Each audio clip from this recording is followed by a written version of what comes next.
प्रिय छात्रों, आज का जो ज्योग्राफी या इंडियन ज्योग्राफी का जो क्लास है वो काफ़ी विशेष है। विशेष इसलिए कि हम लोग भारतीय मानसून का अध्ययन करने जा रहे हैं। भारतीय मानसून का अध्ययन आज के क्लास में विशेष इसलिए है क्योंकि भारतीय मानसून की जो प्रक्रिया थी, जिसके वजह से भारतीय मानसून का उत्पत्ति होती थी, उसके बारे में पूर्व से एक अलग विचारधारा पाया जाता था। वर्तमान समय में उस विचारधारा में बहुत बड़ा परिवर्तन हुआ है। तो इस कारण से भारतीय मानसून का ये क्लास काफ़ी विशेष आपके लिए हो जाता है, क्योंकि हम लोगों को इस क्लास में दोनों बातें पढ़नी हैं कि पूर्व के जो भारतीय मानसून के परिवेश में विचारधारा थी वो क्या था और वर्तमान समय में उस विचारधारा में क्या परिवर्तन आया है। क्लियर? तो सबसे पहली बात तो ये हम लोग देखेंगे कि जो भारतीय मानसून है वो भारतीय मानसून को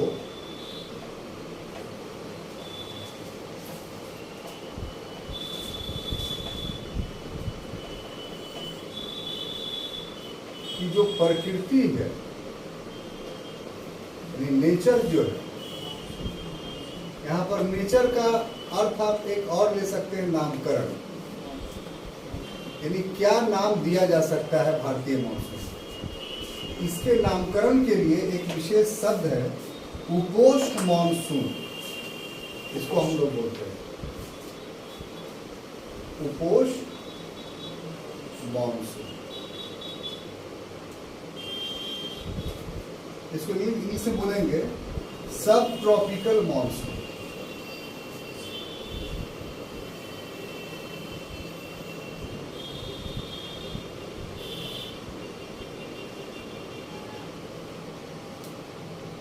एक तो ये हो गया। दूसरा कि ये जो मानसून है शब्द, इसकी जो एक उत्पत्ति का परिदृश्य है, ये तो अनादिकाल से चलता था, लेकिन इसका जो है उत्पत्ति बल्कि कहिए कि खोज तो अरबी व्यापारियों के द्वारा लगाया।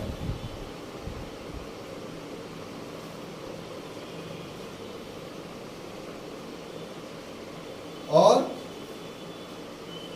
इसका जो अर्थ होता है वो होता है ऋतु, यानी सीजन। तो सीजन से का मतलब ये हुआ कि परिवर्तन, चेंजिंग। तो परिवर्तन का मतलब क्या हुआ कि हवाओं के दिशा में परिवर्तन, हवाओं की दिशा में परिवर्तन।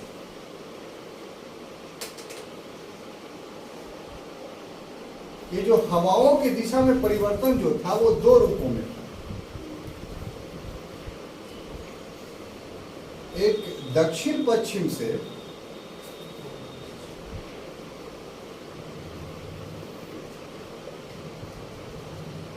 उत्तर पूर्व की ओर,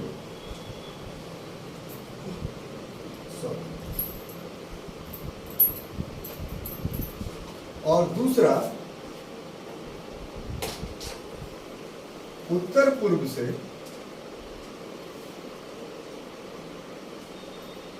दक्षिण पश्चिम।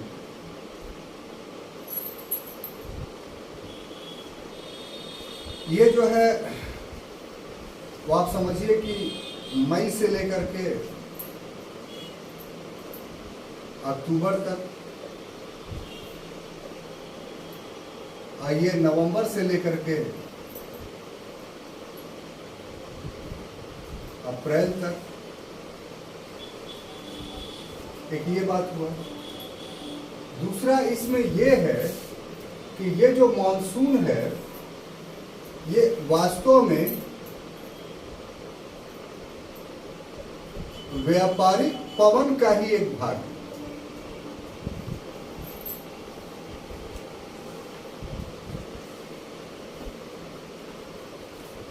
उपभाग है, यानी सब डिवीजन।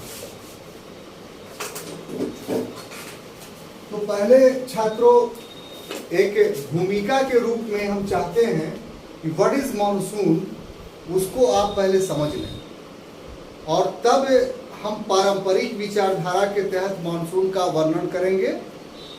और जब पारंपरिक विचारधारा आप अच्छे ढंग से समझ जाएंगे, तब हम आधुनिक विचारधारा के तहत मॉनसून का अध्ययन करेंगे। क्लियर? कोई कंफ्यूजन नहीं है आपको इसमें? तो पहली बात ये कि आपने भौतिक भूगोल, फिजिकल ज्योग्राफी पढ़ने के क्रम में एक बात को पढ़ा होगा कि 3 अस्थायी पवनें हमारी धरातल पर चलती हैं। एक पवन वो हुई कि 23 या 23.5 डिग्री से लेकर के 0 डिग्री तक चलती है। इसको आप लोगों ने व्यापारिक पवन कहा है। और ये दोनों गोलार्धों में, यानी उत्तरी गोलार्ध में भी और दक्षिणी गोलार्ध में भी, यानी नॉर्थ हेमिस्फीयर में भी और साउथ हेमिस्फीयर में भी 23.5 डिग्री से, यानी कर्क और मकर रेखा से, यानी ट्रॉपिक ऑफ कैंसर और ट्रॉपिक ऑफ कैप्रिकॉर्न से इक्वेटर यानी भूमध्य रेखा की ओर चलती। दूसरा जो पवन था वो 66.5 डिग्री से 23.5 डिग्री से 66.5 डिग्री की ओर चलती है, और इसको हम लोग वेस्टर्लीज या पछुआ पवन के नाम से जानते हैं। और तीसरा पवन 90 डिग्री से 66 डिग्री की ओर चलती थी, जिसको हम लोग ध्रुवीय पवन या पोलर विंड के नाम से जानते थे। ये भी दोनों पवनें दोनों गोलार्धों में, दोनों हेमिस्फीयर में चलती थी। इसमें बताने का अर्थ मेरा ये है कि वास्तव में जो मानसूनी पवन है ना, वो व्यापारिक पवन का ही एक उपभाग है। ये वास्तव में ट्रेड विंड है, लेकिन ये विश्व के सभी भागों को मुतासिर नहीं करती है। सिर्फ भारतीय उपमहाद्वीप या दक्षिणी पूर्व एशिया के देशों पर इस हवा का एक विशेष प्रभाव पड़ता है। और विशेष प्रभाव क्या? कि विशेष मौसम में, विशेष सीजन में इससे वर्षा होती है इस क्षेत्र में, और यहाँ के जीवन को, यहाँ के अर्थव्यवस्था को ये प्रभावित करता है। इसीलिए व्यापारिक पवन का एक उपभाग है, क्योंकि अन्य जगहों पे जो व्यापारिक पवन है वो इस प्रकार से वर्षा 6 महीने हट करके और 6 महीने बाद नहीं करती है, जैसे भारतीय उपमहाद्वीप में या दक्षिणी पूर्व एशियाई देशों में ये पवन व्यापारिक पवन करती है। तो इससे ये हुआ कि मानसून का नामकरण कैसे पड़ा। था तो ये ट्रेड विंड, था तो ये व्यापारिक पवन। तो मानसून का नामकरण के लिए अरब व्यापारी जिम्मेदार है। अरब व्यापारी इसलिए जिम्मेदार हैं कि ये अरब से भारत के साथ इनका व्यापार, आप जानते हैं कि इस्लाम धर्म के उदय से पहले से चला रहा था। तो ये व्यापारी जब अरब से भारतीय उपमहाद्वीप में पहुंचते थे तो एक लंबा समय तक व्यापार किया। उसमें इन्हें अनुभव हुआ कि वर्ष का 6 महीना ऐसा है जिसमें पवनें अरब से भारत की ओर चलती हैं, और अगर इस क्रम में हम यात्रा शुरू करें तो मेरा जहाज कम समय लेकर के आसानी से भारतीय उपमहाद्वीप में पहुंच जाती है। और फिर भारतीय उपमहाद्वीप से यही पवन अरब की ओर चलती है दूसरे समय में, वर्ष के दूसरे भाग में। तो अगर उस समय जो है वो हम अपनी यात्रा अरब की ओर शुरू करें तो आसानी से पहुंच सकते हैं, बिना कोई विरोध के पहुंच सकते हैं। तो हवाओं का जो यह प्रतिरूप उन लोगों ने देखा, गौर से समझिए, मॉनसून कैसे शब्द उदित हुए। तो हवाओं का यह प्रतिरूप उन्होंने देखा। तो हवाओं के इस प्रतिरूप के लिए अरबी शब्द में एक वर्ड आता है मौसीम। क्या आता है? मौसीम। ठीक है ना? क्या वर्ड आता है? यहाँ पर ऐसे ब्रैकेट में लिख देते हैं मौसीम। ठीक है। तो अरबी में ये जो मौसीम शब्द है ना, इस मौसीम शब्द का अर्थ ये होता है अरबी में कि हवा 6 महीने तक एक दिशा में चलेगी और 6 महीने तक उस दिशा के ठीक विपरीत दिशा में चलेगी। तो हवा 6 महीने तक एक दिशा में चले और फिर उसके बाद उसी के विपरीत दिशा में चले, यानी जिधर से हवा आई थी उधर ही लौट जाए। तो ये जो रिवर्सल परावर्तन हवाओं का होता है, हवाओं का यह परावर्तन, रिवर्सल ऑफ द एयर, को ही अरबी भाषा में मौसम कहा जाता है। इसीलिए इन हवाओं को अरब व्यापारियों के द्वारा, आपका नहीं कर रहा, अरब व्यापारियों के द्वारा शब्द दे दिया गया मौसम। वही शब्द जब भारत में आया तो आप जानते हैं कि एक भाषा से दूसरे भाषा में जब शब्द जाता है तो वो बिगड़ जाता है। बिगड़े हुए शब्द को हम लोग बोलते हैं अपभ्रंश, है ना। जैसे इंग्लिश का असल शब्द जो है स्टेशन है, लेकिन गांव में जाकर के उसका अपभ्रंश स्टेशन हो गया, है ना। महसूस करते हैं इस बात।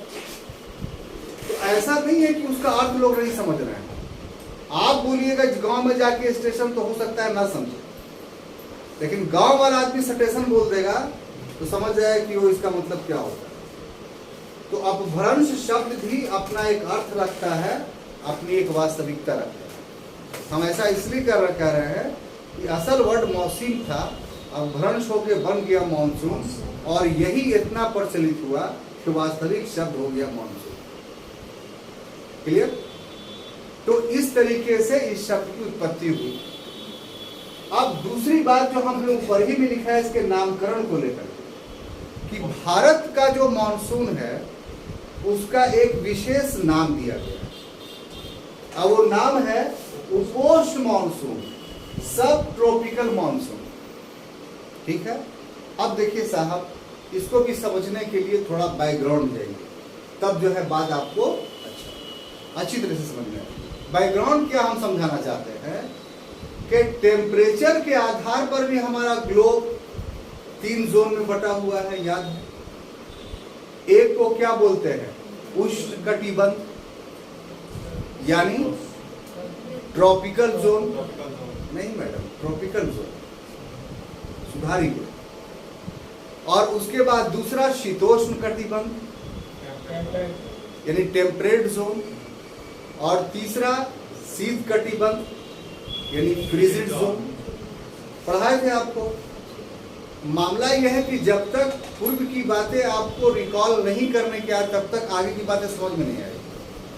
अब इस तरीके से ट्रॉपिकल, टेम्परेट और फ्रीज, ये 3 जोन हो गए, यानी उष्ण, शीतोष्ण और शीत कटिबंध। तो अब आप ये बताइए हमें कि कहां से कहां तक के भाग को आप उष्ण कटिबंध बोलते हैं, ठीक है। और उसके बाद शीतोष्ण कटिबंध, ठीक है। और उसके बाद 0 डिग्री शीत कटिबंध।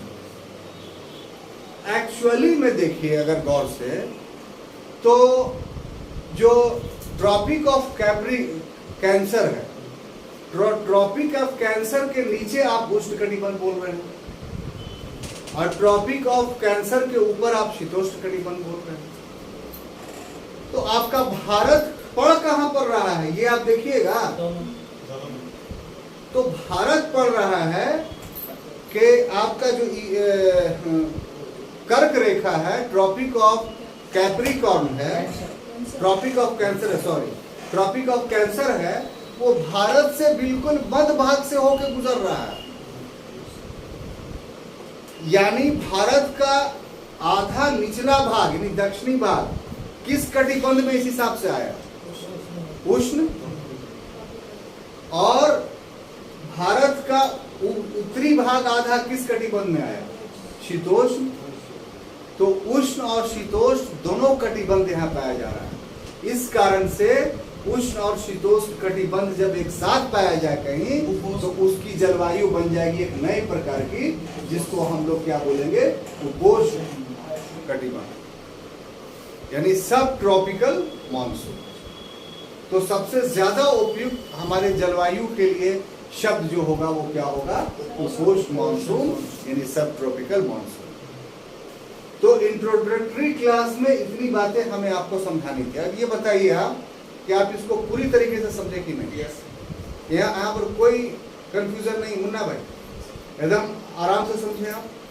और जो आप ग्रुप में फोटो करके डाले हैं आप एकदम आज ही जाके पढ़ लीजिएगा, ताकि टॉपिक आपका जो है मजबूत हो जाए, कंसेप्ट क्लियर रहे। देखिए भूलिएगा, हम मानते हैं, लेकिन कंसेप्ट क्लियर रहेगा तो फिर बाद में पढ़ेगा तो आपको किसी के सहयोग की जरूरत नहीं पड़ेगी, या कुछ पढ़ने के क्रम में नया चीज आपके पास उभरेगा, है ना। तो इसलिए क्लास भी इम्पोर्टेंट है, और आपका बुक का पढ़ना भी जरूरी है, इसका ऑब्जेक्टिव टेस्ट देना भी जरूरी है, और इसका सब्जेक्टिव टेस्ट देना। सब एक प्रोसेस है, प्रक्रिया है, एक से काम नहीं चलता है, इतनी बात आप मान लीजिए। आपको हर प्रोसेस से गुजरना पड़ेगा, और जब गुजर जाइएगा तो यही जीवन में सफलता लाता है, आपको सक्सेस दिलाता है। होता क्या है कि स्टूडेंट सिर्फ इन चारों कामों में एक या दो काम कर लेता है और समझता क्या है कि हम सिलेबस कंप्लीट कर लें, यही उसकी भूल है। आपको आप देखिए कि आपको दिल्ली जाना है, मान लीजिए, उसका एक प्रोसेस है ना भाई, कि आप टिकट कटाइए, टिकट कटा के फिर जो टाइम का टिकट है उस टाइम में जाके ट्रेन पकड़िए, उसका ट्रेन पर बैठिए, आप बीच में कहीं मत उतरिए, तब आप दिल्ली पहुंच जाइएगा। अगर इन चारों प्रक्रिया में कोई एक प्रोसेस आप नहीं कीजिए, आप दिल्ली पहुंच जाएंगे। टिकट नहीं कटेगा, चल जाएगा, तो मान लिया पुलिस पकड़ेगी तो अंदर कर देगी, फिर दिल्ली में तो नहीं पहुंचे, है ना। अब आप गठबरेली कीजिए, उसमें तो एक अलग बात है, समझ गए। लेकिन प्रोसेस के हिसाब से तो आपको जेल में चल जाना चाहिए, और अगर नहीं किया तो इस रेलवे भ्रष्टाचार हुआ, तभी आप नहीं गए। जो लॉ है, जो नियम बना हुआ है, उस नियम के तहत अगर टिकट आप नहीं कटाएं तो आपको जेल हो जाना चाहिए, या फिर फाइन दीजिए, तो फाइन दे दीजिएगा तो टिकट बन जाएगा आपका, तो फिर पहुंच जाइएगा। अब कटदरेली सोनू भाई मत कीजिए, जो नियमबद्ध बातें हैं तो उसमें ही बात कीजिए तो अच्छा लगेगा। ये हमने समझाया आपको अच्छा से, हैं? अब देखिए दूसरा कि जो भारतीय मॉनसून का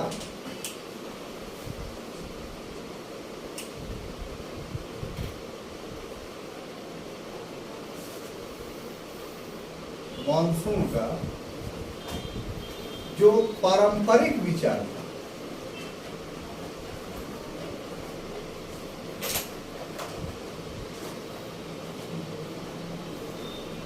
वो हम लोग पढ़ने जा रहे हैं। यानी इसको कहा जाए कि ट्रेडिशनल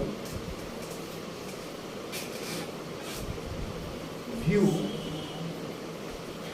ऑफ इंडियन मॉनसून, ठीक है ना साहब। तो इसमें दो प्रकार की विचारधाराएं थी, बिल्कुल हम अलग अलग करके आपको समझाना चाह रहे हैं, ताकि कहीं पर कोई कंफ्यूजन नहीं रहे और शब्द भी आपको याद होता हुआ चला। तो इसमें जो पहली विचारधारा थी उसको बोलते थे हैली का तापीय सिद्धांत। हैली का तापीय सिद्धांत।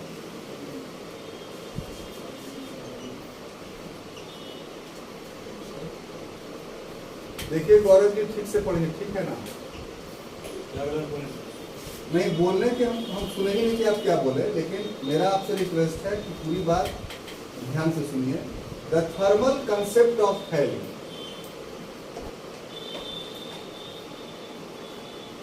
The thermal concept of Halley एक ये अपने दिमाग में बैठाइए, अभी ही बोर्ड पर लिखने का उद्देश्य मेरा यही है। हाँ ठीक है। और दूसरा जो है फ्लोन का गत्यात्मक सिद्धांत। फ्लोन का गत्यात्मक सिद्धांत, ठीक है। इसको हम लोग बोलेंगे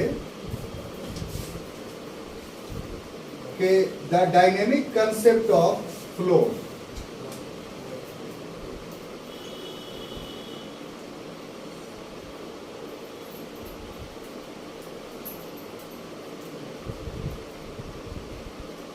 कंसेप्ट ऑफ फ्लो। अब देखिए साहब, इसको समझिए कि ये क्या है, ठीक है। तो ये जो हैली का सिद्धांत है, ये 1686 ईस्वी में दिया गया। कब? 1686 ईस्वी, ठीक है। किसने दिया? तो हैली ने दिया। और इस सिद्धांत का आधार क्या था? तो तापांतर,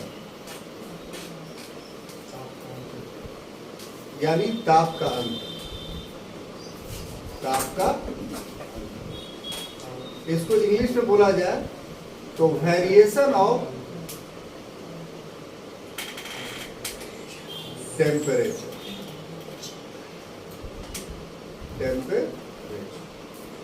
ठीक है, बिल्कुल सिंपल बात। कहाँ वेरिएशन होता था? किस जगह पर वेरिएशन होता था? तो ये जो वेरिएशन होता था तापांतर का, वो हिंद महासागर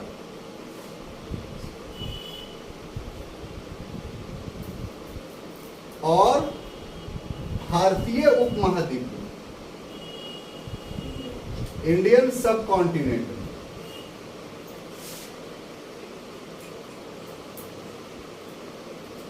अब देखिए हिंद महासागर और भारतीय उपमहाद्वीप। तो हिंद महासागर तो आप समझ रहे हैं, इसमें कोई कंफ्यूजन नहीं। भारतीय उपमहाद्वीप कहने का अर्थ हुआ कि हिस्ट्री के क्लास में भी आपको हम बताए हैं कि इसमें अफगानिस्तान, पाकिस्तान, उधर म्यांमार, ठीक है ना, नीचे में श्रीलंका, उधर अंडमान निकोबार द्वीप समूह, लक्षद्वीप, ये जितने इलाका आप देख रहे हैं, इस सब को हम लोग सम्मिलित रूप से भारतीय उपमहाद्वीप कहते हैं। बांग्लादेश, ये सब उसमें शामिल।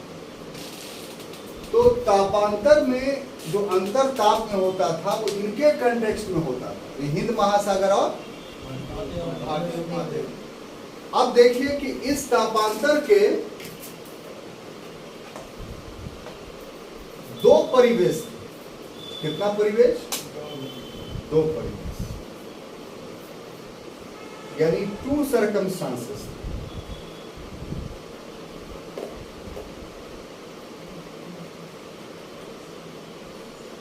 ठीक है। एक सर्कमस्टांसेस जो था वो सूर्य का उत्तरायण,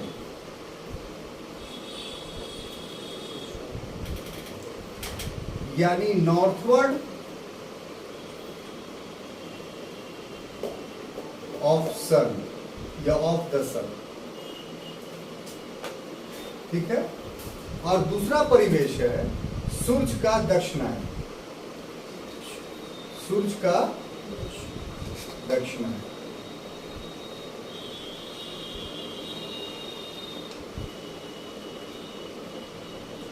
यानी साउथवर्ड ऑफ द सन। आप समझ गए इसका मतलब? यस। ये सूर्य का उत्तरायण का मतलब क्या हुआ कि सूर्य भूमध्य रेखा से उत्तर की तरफ चली जाएगी, हैं? यानी भारत की तरफ चली जाएगी, यहां भारतीय उपमहाद्वीप में आ जाएगी। ये उत्तरायण का अर्थ। और सूर्य के दक्षिणायन का अर्थ क्या हुआ कि सूर्य जो है वो हिंद महासागर में चले गए। यही ना मतलब हुआ। सूर्य का उत्तरायण का अर्थ कि सूर्य उत्तरी गोलार्ध में आ गया। इसका एक अर्थ ये हुआ, हम लिख देते हैं। सूर्य का उत्तरायण का अर्थ कि सूर्य जो है वो उत्तरी गोलार्ध में। बढ़िया से समझिए, देखिए बदमाशी मत कीजिए बच्चे लोग, यानी इसका इंग्लिश हो जाएगा नॉर्थ हेमिस्फीयर। आपकी थोड़ी सी असावधानी जो है वो आपके पढ़ाई को प्रभावित कर देगी, इसलिए पूरी तरीके से बोर्ड पे कंसंट्रेट रहिए। थोड़ा सा सचेत अवस्था आपको बहुत बुद्धिमान बना देगा, है ना। अब इसका अर्थ क्या हुआ साहब, तो सूर्य जो है वो दक्षिणी गोलार्ध में चला गया। कहाँ? दक्षिणी गोलार्ध, यानी साउथ हेमिस्फीयर में चला।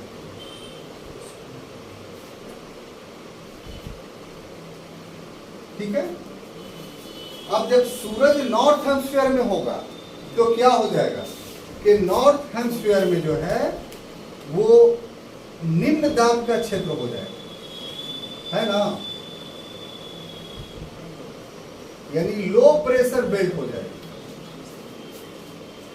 है।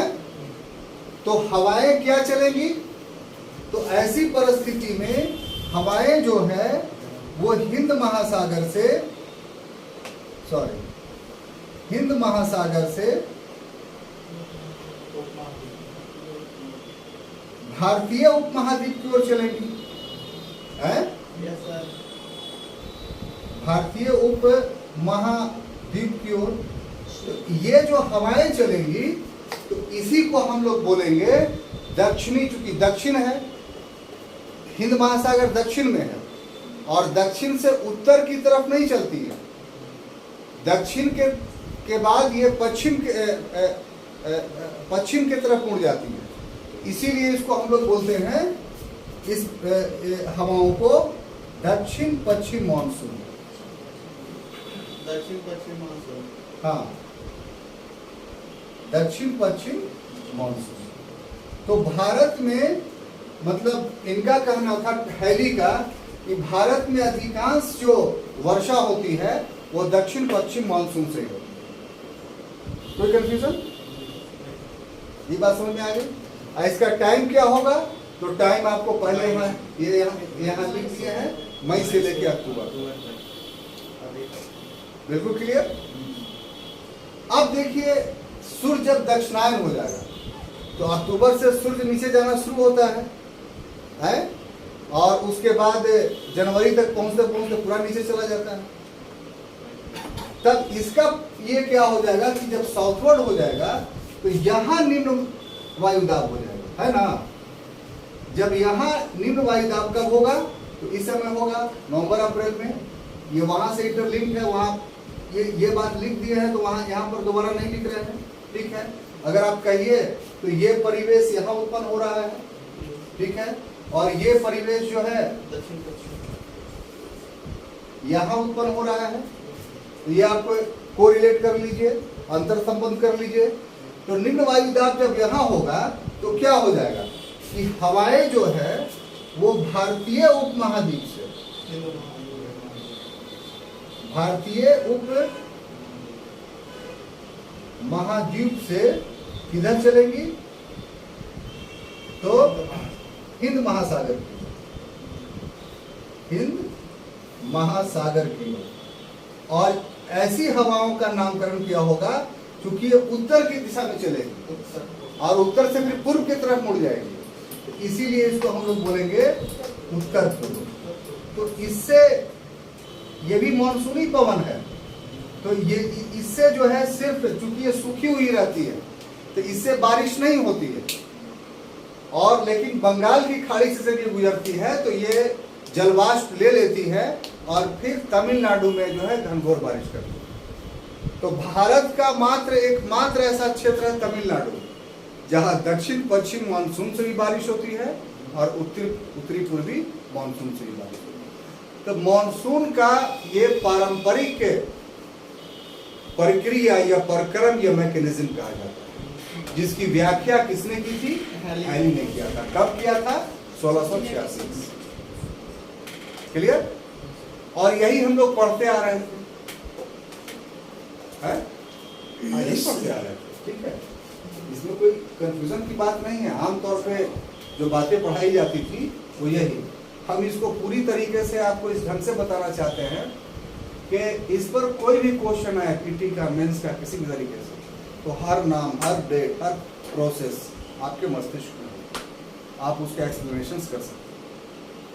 आप किसी सामान्य चीज का अध्ययन नहीं कर रहे हैं, आप एक विशेष परीक्षा का अध्ययन कर रहे हैं। आपको जो पद मिलेगा उस पद में अनेक प्रकार की समस्याएं आएंगी और उन सारे समस्याओं का निदान आपको करना है, और उसकी तैयारी आपके इस पढ़ाई के क्रम में ही शुरू हो जाती है। फिर पास कीजिएगा, ट्रेनिंग लीजिएगा, उसमें बहुत सारा पढ़ाया जाएगा। तो एक IAS या IPS अपने पद पर बैठता है, वो लगभग सभी विषयों का एक प्रकार से जानकार होता है, ज्ञाता तो नहीं होता, माने उसका पंडित तो नहीं होता, लेकिन जानकार होता है। सबका फॉर्मल इंट्रोडक्शन उसके दिमाग में होता है, तब वो फैसला लेता है। क्लियर? अब देखिए साहब कि हाइली के बाद जो दूसरा विचारधारा है वो फ्लोम का है। इन्होंने 1951 में, यानी आप देखिए कि 1686 से यही विचारधारा चली आ रही। अब 1951 में एक नया विचारधारा जुड़ा, जिसको हम लोग गत्यात्मक सिद्धांत या डायनेमिक कंसेप्ट बोलते हैं। ये डायनेमिक कंसेप्ट क्या था या क्या है? तो डायनेमिक कंसेप्ट में एक शब्द जुड़ा हुआ है, अंतर उष्णकटिबंधीय अभिसरण क्षेत्र। क्या? अंतर उष्ण कटिबंधीय अभिसरण क्षेत्र।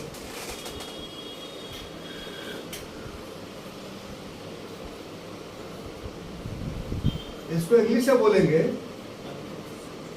Inter tropical convergence zone. Inter tropical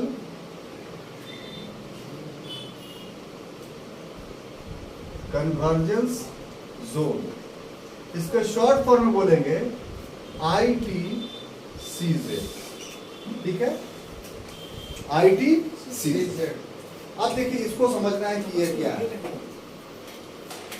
ये दो चीज को हम तो कोशिश कर रहे थे कि आज ही क्लास में पूरा प्रोसेस खत्म कर दे, लेकिन जब पढ़ाना शुरू कर रहे हैं तो हमको ऐसा लग रहा है कि एक ही दिन में अगर पूरी बात आपको दे दिया जाए तो हो सकता है कंफ्यूज कर दे।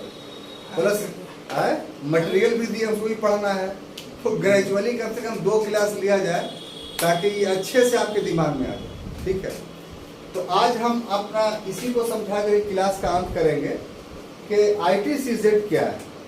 ठीक है, हाँ, ITCZ क्या है, इसका जो जुड़ाव है ना, इसका माने उत्पत्ति का जो जुड़ाव है कि कैसे पैदा होता है, वो मैं आपको बताता हूँ।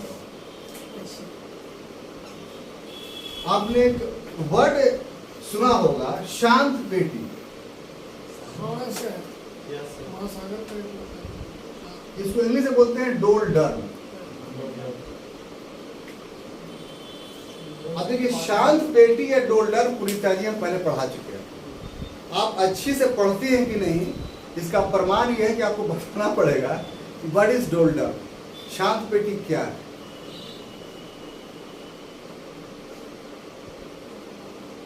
बताइए, आप लोग भी बताइए, सभी से ये प्रश्न नहीं, स्पेशल नहीं है।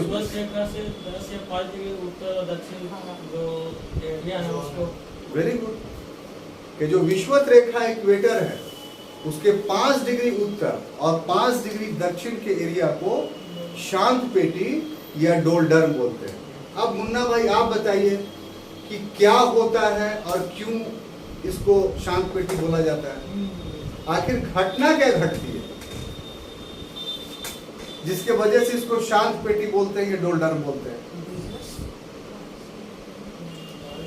आदमी आके सो जाता होगा, व्यापारी लोग, या यहाँ हमेशा रात ही रहता होगा, कुछ ना कुछ तो बात होती होगी ना। असल साहब पढ़ाई का तरीका यही है कि सब चीज को कोरिलेट करके पढ़िए, और इस ढंग से कोरिलेट करके पढ़ेगा तभी पढ़ाई होगी। और क्लास में इसीलिए फुल अटेंशन की जरूरत होती है। आप ठीक से लेक्चर्स नहीं सुनते हैं, ठीक से चीजों को नहीं समझते हैं, इसीलिए आपके लिए चीजें टफ हो जाती है। दिक्कत ये है। Please try to understand my problem and your problem. दोनों की समस्या है। अगर टीचर समझा नहीं पाया तो टीचर की असफलता, और स्टूडेंट नहीं समझ पाया तो फिर दोनों की असफलता। तो हम तो दोनों तरफ से पिसते हैं। अगर हम समझा नहीं पाए तो भी हम पिसेंगे, और अब समझ नहीं पाए तो भी हम पिसेंगे। सारा इल्जाम हमें पर आएगा। इसलिए इसको बढ़िया से समझिए कि व्हाट इज डोल्डर, शांत पेटी क्या है। तो अभी अभी आपने सुना कि 23.5 डिग्री से भूमध्य रेखा की ओर हवाएं चलती हैं, और दोनों 23.5 डिग्री से, यानी कर्क रेखा से भी और मरक रेखा से। अच्छा, कर्क और मकर, ठीक है, रेखा से भी चलती है। वो जानबूझ के बोला हुआ शब्द था ताकि आपका टेंशन बने और ये पता चले कि आप सुन तो रहे हैं। तो अब ये हवाएं दोनों तरफ से आई तो दोनों तो मिलेंगी, मिलेंगी तो बवंडर हो जाएगा, टकरा जाएगी, तब बड़ा कस के गर्जन होगा। लेकिन ऐसा नहीं होता। ऐसा क्यों नहीं होता है? ऐसा क्यों नहीं होता है?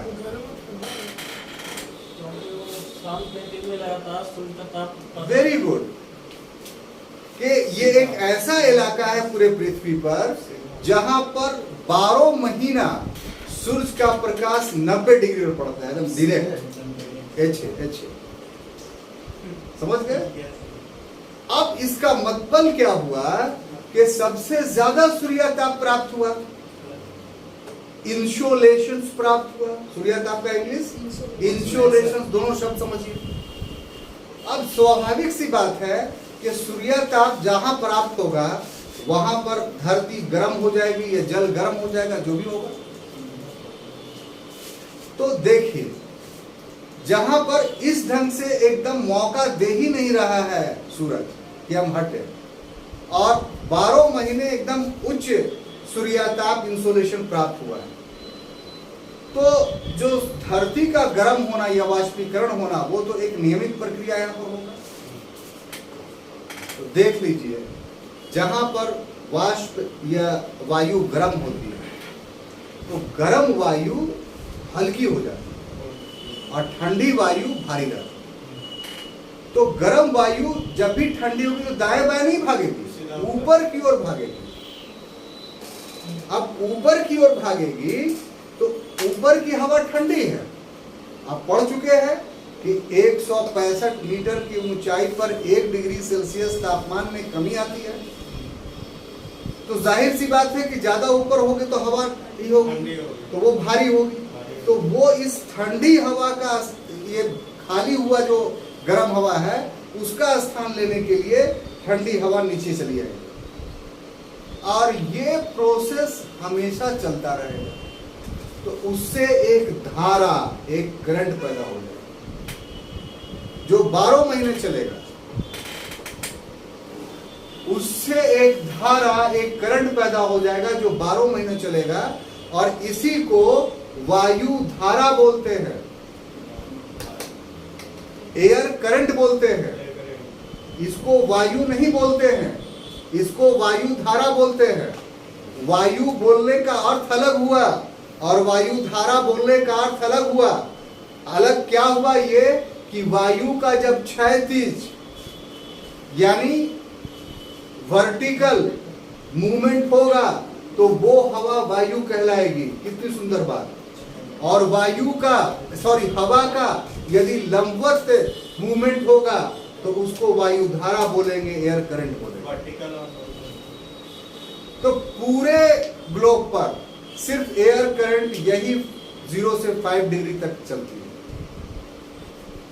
बाकी सब जगह वायु चलती है। वायु धारा सिर्फ 0 से 5 डिग्री तक चलती है, बाकी 5 डिग्री से लेकर 90 डिग्री तक क्या चलेंगी? वायु चलेंगी, पवन चलेगा, यानी उसका मूवमेंट जो है वो क्षैतिज होगा। और उसके वजह से 3 तरह के अस्थायी पवन बन गए, व्यापारिक पवन, पछुआ पवन और ध्रुवीय पवन। कितनी सुंदर बात, ठीक है।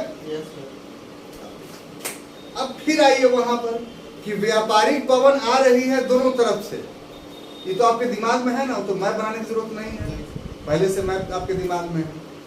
तो व्यापारिक पवन चली आ रही है ट्रॉपिक ऑफ कैंसर से ट्रॉपिक ऑफ कैंसर कैप्रिकॉर्न से। हवा कहाँ है? 0 डिग्री पर। तो 0 डिग्री पर तो पहले ही से मूवमेंट चल रहा है नीचे से ऊपर जाने का, अप डाउन। तो ये जो है टकरा नहीं रहा है, ये भी ऊपर भाग जा रहा है, दोनों व्यापारिक पवन। इसीलिए निचले वाला भगवा पर बिल्कुल शांत पेटी डोल रहा, यानी वहां हवा ना चले, क्योंकि वहां तरंग चलता है, करंट चलता है। तो लगेगा बदन में जो हवा, तभी आपको बोलेगा पवन। तो ये तो ऊपर बह गया तो आपके शरीर में लगभग नहीं करता है। कहां पर खड़ा रहेगा तो इधर मुड़िएगा नहीं, इधर मुड़िएगा, उससे हटिएगा तो मारेगा हवा का झोंका तो इधर। अगर पतला दुबला है तो पॉकेट वॉकेट में ईटा रखना पड़ेगा कि उड़िया लगे ना, ऊपर कैसे उड़ जाएगा। ठीक है, बात समझ में आ रही। अब देखिए मजे की बात कि ये जो ऊपर हवा व्यापारिक पवन हुआ, ठीक है, तो अन्य जगहों की तुलना में, यानी उत्तरी गोलार्ध और दक्षिणी गोलार्ध के ऊपरी वाले हवाओं के तुलना में, ये तो नीचे से गया है ना, तो ये गर्म होगा, बोलिए ना, ये गर्म होएगा। अब गर्म होएगा ये, तो ऊपर जो करीब करीब आप समझ जाइए कि 300-400 किलोमीटर की ऊंचाई पर यह पाया जाएगा। ये परिस्थिति है। तो एक अलग वायु राशि वो 300 किलोमीटर के ऊपर बन जाएगी, जो अपने उत्तरी और दक्षिणी गोलार्धों के ऊपर वाले वायु राशि से भिन्न हो। फिर इस रूप में कि इसका वायु दाब कम होगा उसके बनिस्बत में, अपने उत्तरी गोलार्ध और दक्षिणी गोलार्ध के बनिस्बत में 300 किलोमीटर के ऊपर। वही जो एक विशेष वायु का पिंड बन जाएगा जिसमें निम्न वायु दाब पाया जाएगा, उसी को बोलेंगे ITCZ, इंटरट्रॉपिकल कन्वर्जेंस जोन। तो इसकी उत्पत्ति इक्वेटर पर ऐसे होती है। क्लियर? अब देखिए मजे की बात, क्या मजे की बात। तो ये कहते हैं फ्लोन कि जब सूर्य उत्तरायण हो जाता है, जब सूर्य उत्तरायण हो जाता है, जब दक्षिणायन है तो यहां पर बन रहा था, यहां पर इक्वेटर के पास, लेकिन जब उत्तरायण हो जाएगा तो ये ITCZ उसी के साथ साथ ऊपर ऊपर यहां तक पहुंच जाएगा, यानी महाराष्ट्र और राजस्थान के इलाका में। कब? मई महीने। तो फ्लोन कहते हैं कि इस तरीके से इसके प्रभाव के स्वरूप यहां पर निम्न वायु दाब का क्षेत्र बन जाता था, और तब जो है वो दक्षिणी पश्चिमी मानसून को ये ITCZ खींच करके नीचे ले आता था। कहां? सॉरी, ऊपर ले आता था और यहां पर घनघोर बारिश करता था। और फिर क्या होता था? फ्लोन ने क्या कहा कि सूर्य जैसे ही दक्षिणायन हुआ तो ये ITCZ का क्षेत्र जो है, जो ऊपर में 300 किलोमीटर के ऊपर बना हुआ था, यह चल जाता है फिर इक्वेटर के पास। तो यहां पर का जो पवन था ऊपर वाला, वो फिर उत्तरी पूर्वी दिशा में बह करके नीचे चला जाता है। तो इस तरीके से फ्लोन ने कहा कि ITCZ, इंटरट्रॉपिकल कन्वर्जेंस जोन्स के वजह से जो है वो मानसून का में गति पाई जाती है। इसीलिए उनके सिद्धांत को गत्यात्मक सिद्धांत, डायनेमिक कंसेप्ट कहा। अभी तक हम लोग यही पढ़ते आए थे, बात समझ में आई। अब कल के क्लास में हम बताएंगे कि ये सिद्धांत कैसे गलत है और अब वर्तमान समय में कौन सा सिद्धांत प्रचलित है भारतीय मानसून के लिए। तो अगर ये नया कंसेप्ट आप नहीं पढ़िएगा तो एनसीईआरटी वगैरह सब में आपको यहीं तक दी एंड कर दिया गया। इसके बाद का सफर नहीं है, तो नया कंसेप्ट है, बाद का सफर अब शुरू होता है। तो इसलिए कल के क्लास में हम लोग भारतीय मॉनसून प्रक्रम के बारे में, मैकेनिज्म ऑफ इंडियन मॉनसून के बारे में जो न्यू कंसेप्ट है उसको कल के क्लास में पढ़ेंगे। आपसे निवेदन ये है कि जो मटेरियल्स आपको दिया गया है आप पूरा 15 पेज पढ़ करके कराएंगे। Thank you.